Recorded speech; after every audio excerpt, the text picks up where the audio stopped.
Good morning from Rochester, Minnesota. It's getting chilly out again. Yes, sir. We're looking, it's like 40 degrees out here with 15-mile-per-hour winds. It's pretty brisk. This is what separates the boys from the men. When the men come out fishing, don't hang up their rods all winter long. Good day, everybody, and tight lines. That's what I'm talking about. Freckled rainbow.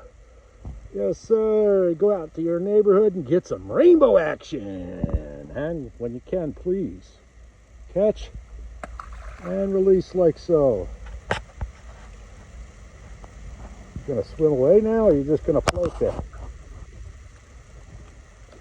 Sometimes you look at them cross-eyed. And he's still alive. There he goes.